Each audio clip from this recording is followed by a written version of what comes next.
வணக்கங்க. இன்னைக்கு நான் முளைக்கட்டின பச்சை பயிறு வச்சு தாங்க ஒரு ரெசிபி பண்ண போறேன். இந்த ரெசிபி ரொம்ப டேஸ்டாவும் இருக்கும். அதே சமயத்துல ஆரோக்கியமானதும் கூடங்க.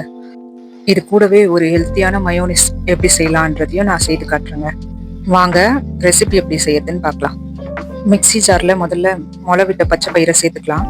ஒரு துண்டு இஞ்சி, 2 பல் பூண்டு சேர்த்துக்கிறேன். சீரகம் ஒரு 1/4 டீஸ்பூன் சேர்த்துட்டு அரைச்சிக்கலாம். ரொம்ப நைஸா அரைக்க வேணாம், கொஞ்சம் கரகரன்னு அரைச்சிக்கலாம். அரைச்ச பேஸ்ட்டை ஒரு மிக்சிங் பவுலுக்கு மாத்திக்கலாம். இதுல ஒரு 1/4 கப் துருவன கேரட் சேர்த்துக்கலாம். பொடியா கட் பண்ணி வச்சிருக்கிற குடமிளகாயை 1/4 கப் சேர்த்துக்கிறேன். 1/4 கப் ஸ்வீட் கார்ன் சேர்த்துக்கிறேன். பொடியா நறுக்கின வெங்காயம் 1/4 கப் சேர்த்துக்கிறேன். கொத்தமல்லி தழை கொஞ்சம் சேர்த்துக்கலாம். ஒரு ஸ்பூன் கடலை மாவு சேர்க்கிறேன். இது பைண்டிங்காக தான் நம்ம சேர்க்கிறோம். கிரீன் சட்னி ஒரு ஸ்பூன் சேர்த்துக்கலாம். புதினா, கொத்தமல்லி, பச்சை மிளகாய், கொஞ்சமா உப்பு சேர்த்து இந்த மூணுத்தையும் அரைச்சிட்டு ஒரு 1/2 ஸ்பூன் லெமன் சேர்த்துட்டா அவ்வளவுதாங்க கிரீன் சட்னி. நீங்க தனியா கிரீன் சட்னி செய்யல அப்படின்னு நினைச்சீங்கன்னா இது எல்லாத்தையும் அப்படியே பச்சை பயிர் கூட சேர்த்து அரைச்சிக்கோங்க. இப்போ ஒயிட் சாஸ் ஒரு ஸ்பூன் சேர்த்துக்கிறேன். நான் இந்த ஒயிட் சாஸ் எப்படி செய்யறதுன்ட்டு இந்த வீடியோலயே சொல்றேன். நீங்க இதுக்கு பதில் மயோனிஸ் கூட சேர்த்துக்கலாம்.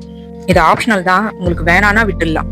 உப்பு, மிளகுத்தூள், தனி மிளகாய் தூள் இது மூணும் உங்க தேவைக்கு ஏற்ற மாதிரி சேர்த்துக்கோங்க. 1/4 ஸ்பூன் எலுமிச்சைப்பழம் சாறு சேர்த்துட்டு அப்படியே கலந்து விட்டுக்கலாம். இப்போ ஒயிட் சாஸ் எப்படி செய்யறதுன்னு பார்க்கலாம். நான் முந்திரிய வெந்நீர்ல ஒரு 15 நிமிஷம் ஊற வச்சிருக்கிறேன். தண்ணி வடிச்சிட்டு இதை மிக்ஸி ஜார்ல சேர்த்துக்கலாம். இதுல ஒரு பல் பூண்டு, கொஞ்சமா மிளகு, தேவையான அளவு உப்பு சேர்த்துக்கிறேன். இதுல தண்ணி கொஞ்சம் சேர்த்துட்டு நல்லா கிரீமியா அரைச்சிக்கலாம்.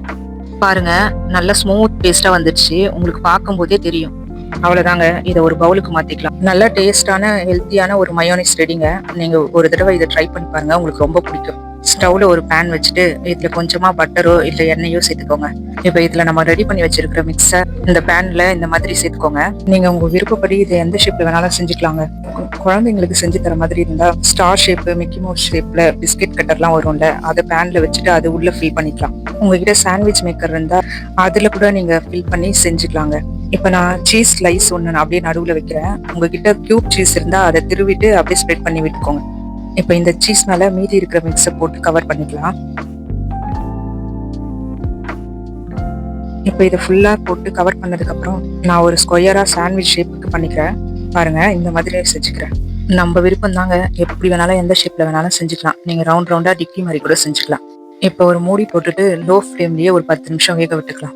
இப்ப 10 நிமிஷம் ஆயிடுச்சு, திருப்பி விட்டுக்கலாம்.